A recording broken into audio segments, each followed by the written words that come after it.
e agora que ele está dentro da sociedade, ele não pode sair em determinado momento.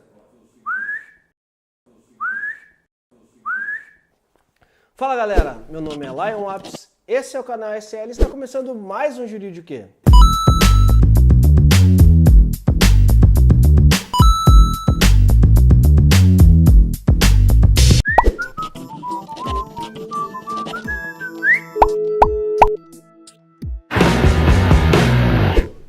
E o nosso assunto de hoje vai ser acordo de sócios. Você sabe para que serve um acordo de sócios?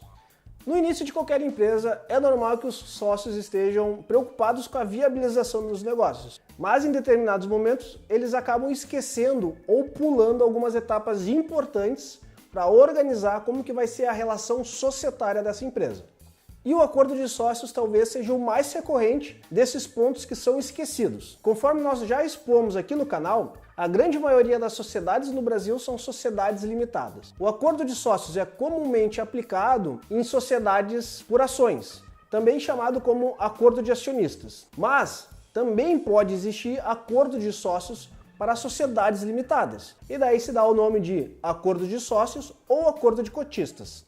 Então, em síntese, acordo de acionistas e acordo de cotistas, na verdade, são gêneros de acordo de sócios. Mas então, Lion, para que serve o acordo de sócios? Hoje, numa relação societária, nós temos dois documentos principais. O primeiro é o contrato social, onde nós já fizemos um vídeo falando sobre o contrato social, que vai estar o link por aqui, ou o estatuto social no caso de sociedade por ações. E o outro documento importante para regular como que vai ser a relação societária é o acordo de sócios. Contudo, o contrato social e o estatuto social, ele tem um viés muito mais de regular questões referentes à sociedade. Já o acordo de sócios, ele tem uma função muito mais específica em determinar como que vai ser a relação entre os sócios. Outro ponto importante é que o acordo de sócios, diferentemente do contrato social, não necessariamente precisa ser arquivado na junta comercial. O acordo de sócios ele pode somente ser arquivado na sede da empresa. Mas não confundam, tá? Contrato social não é acordo de sócios. O acordo de sócios, como sendo um documento privado de relação entre os sócios, o poder de deliberação, vamos dizer assim, o poder de definição e da vontade dos sócios é muito maior do que dentro de um contrato social. Bom, então o acordo de sócios poderá regular situações específicas que vá envolver os sócios dessa sociedade. Sendo assim, hoje nós vamos falar um pouco sobre as principais cláusulas, são as cláusulas que mais aparecem em acordos de sócios. Então aqui a gente já dá uma resposta, tá? O acordo de sócios, ele é um instrumento contratual, ele vai vincular os signatários daquele acordo. E ele vai vincular somente os signatários daquele acordo, não necessariamente todos os sócios da sociedade. Sim, quando tu pensa numa relação social de uma limitada, por exemplo, acaba ficando um pouco esquisito isso. Mas imagina numa sociedade por ações, onde possui centenas e até milhares de acionistas. Então, pode ter grupos de acionistas que vão assinar acordos de acionistas. Ou numa limitada, quando há mais sócios, que não seja 1, 2, 3, 4 sócios, pode determinados sócios assinar um acordo de sócios entre alguns sócios e não necessariamente entre todos os sócios. Só que, pela experiência, a gente sabe que nas sociedades limitadas, geralmente são todos os sócios que assinam um acordo de sócios. E nesses acordos de sócios existem algumas cláusulas principais, cláusulas que são comuns nesses acordos. Então isso daqui não é uma regra, não existe cláusulas específicas que devem constar no acordo de sócios. Mas essas são cláusulas que, de acordo com a nossa experiência, nós percebemos que aparece bastante em acordo de sócios. Bom, entre uma das principais cláusulas que aparecem na maioria dos acordos de sócio é uma cláusula referente ao direito de preferência. Vamos lá. O direito de preferência ele é um direito legal, ele já existe dentro da legislação que regula a sociedade limitada. Bom, mas nessa cláusula pode existir uma ordem de preferência. Para quem não sabe, direito de preferência ele é um direito onde cada um dos sócios pode adquirir na medida da sua participação societária, na mesma proporção da sua participação societária, novas cotas de emissão dessa sociedade ou adquirir com preferência as cotas de algum sócio que vai transferir para um terceiro.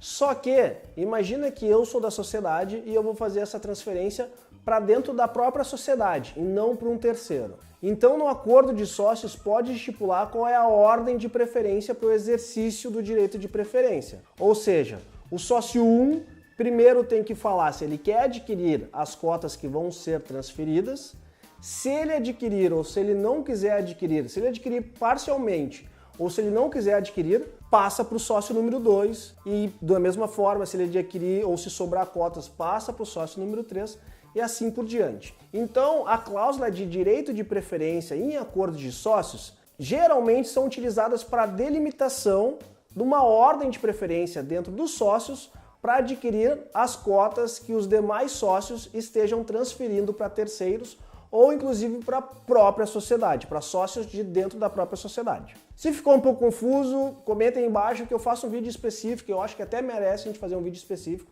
sobre direito de preferência. Outro ponto interessante que aparece como cláusula em acordo de sócios é sobre a distribuição de lucro. Como a gente já falou lá no nosso vídeo sobre contrato social, no contrato social geralmente se estipula de que forma que vai ser a distribuição desse lucro. Mas isso também pode ser estipulado em um acordo de sócios, delimitando, por exemplo, que essa distribuição pode ser de forma desproporcional à participação de cada sócio na sociedade. Ou inclusive determinando de que forma e que hipóteses o lucro vai ser distribuído. Então, por exemplo, a empresa apurou lucros, mas não necessariamente ela é obrigada a distribuir esse lucro, exceto aquele mínimo legal de distribuição de lucros, mas isso a gente pode falar com mais calma em outro vídeo. Mas, por exemplo, pode estar determinado que o lucro, percentual do lucro vai ser reinvestido na sociedade, ou que esse lucro pode ser distribuído para um determinado sócio porque ele teve em algum momento um aporte de capital que ele emprestou para a sociedade. Então existem diversas hipóteses sobre isso. Outra cláusula que é bem comum aparecer em acordo de sócios é a cláusula referente à transferência de controle. Então isso bom, retornando um pouco, são cláusulas que determinam quem são os controladores daquela sociedade e de que forma que é a transferência desse controle. Então nessas cláusulas podem estar definido questões referentes a tag along e questões referentes a drag along. Eu não vou falar sobre tag along nem drag along nesse vídeo, porque a gente já fez um vídeo para cada um. Então o link vai estar aqui na descrição e vai estar aqui também na listagem aqui. É só clicar lá, assistir esses vídeos e voltar. Outro ponto que também é bem comum aparecer em acordos de sócios são cláusulas de lock-up. Então imagina que em um momento os sócios eles formam uma sociedade porque eles entendem que aquela sociedade, cada sócio é importante para aquela relação. Ou em uma questão de acionista, que o acionista adquiriu aquela ação e ele não pode vender a ação em determinado tempo para não desvalorizar a sociedade, para manter o valor dela de mercado. Então a cláusula de lock-up nada mais é que determinar que aquele sócio acionista é obrigado a permanecer na sociedade, a ser proprietário daquelas cotas ou ações durante um determinado tempo. Bom, e o motivo para o sócio estar preso ou com essa cláusula de lock-up existe diversos motivos. Desde o sócio ser essencial para a continuidade da sociedade ou para que os sócios não vendam as suas cotas ou ações, todos em conjunto, que isso pode haver uma desvalorização do valor da sociedade perante o mercado, como é, por exemplo, no caso de sociedades por ações que têm ações negociadas na Bovespa ou que têm as suas ações negociadas em outras bolsas de valores. Outro ponto que é comum também estar nos acordos de sócio é a cláusula de non-compete, é a cláusula de não competição. Ou seja, os sócios, enquanto sócios daquela sociedade, não podem concorrer com a própria sociedade enquanto eles forem sócios e, em alguns casos, durante um determinado tempo, quando eles saem dessa sociedade. Então é bem comum que o sócio, quando ele é um sócio, pessoa-chave da sociedade, que ele não pode competir com a sociedade durante um determinado tempo, mesmo após ele sair da sociedade. Outra cláusula que também é comum estar nos acordos de sócios é a cláusula de não aliciamento. A cláusula de não aliciamento é no momento que um determinado sócio sai da sociedade, ele não poderia competir com a sociedade e nem poderia aliciar os próprios funcionários dessa sociedade. Ou seja, ele não poderia tirar toda a equipe daquela sociedade para uma outra empresa que ele tenha. Então a cláusula de não aliciamento é para proteger que o capital humano dessa sociedade permaneça dentro da sociedade e que um eventual sócio retirante não leve esse capital humano junto com ele. Também existem cláusulas em acordos de sócio para determinar como que vai ser a função de cada um desses sócios. Então, por exemplo, esse sócio 1 vai ser o nosso diretor financeiro e ele tem essas obrigações. O sócio 2 vai ser o nosso diretor de marketing, ele tem essas obrigações e assim por diante. Pode ser previsto no acordo de sócio também quais são as hipóteses que os sócios consideram como falta grave, que são motivos de exclusão por justa causa da sociedade. Então isso é um ponto muito importante no acordo de sócios, se há esse tipo de previsão. Por fim, o acordo de sócios também pode ter cláusulas que vão deliberar, que vão falar sobre questão de direito de votos.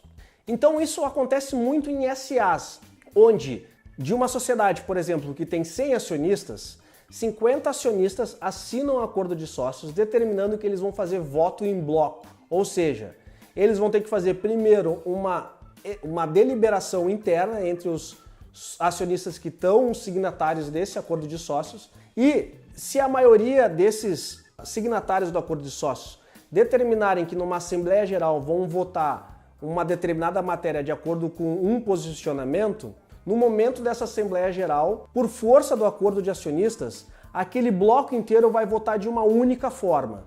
Então isso é muito comum, os acordos de sócios em sociedades por ações, né, os acordos de acionistas, determinar como que vai ser a questão de direito de votos. Se vai existir votos em blocos, se determinada matéria, como esses sócios ou acionistas devem votar.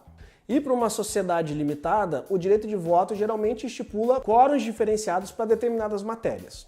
Por fim, pessoal, essas são as principais cláusulas, mas um conceito interessante para vocês entenderem é que o acordo de sócios ele é um instrumento complementar para definir como é a relação dos sócios durante a atividade dessa sociedade, sendo esse um instrumento importantíssimo para isso. Se vocês tiverem alguma dúvida sobre isso, deixa aqui nos comentários que a gente vai responder na medida do possível. Então, se você gostou desse vídeo, deixe seu curtir, que isso ajuda muito a gente em continuar fazendo esse projeto. Se inscreva no canal, porque tem muita gente que assiste nossos vídeos, mas não é inscrito no canal.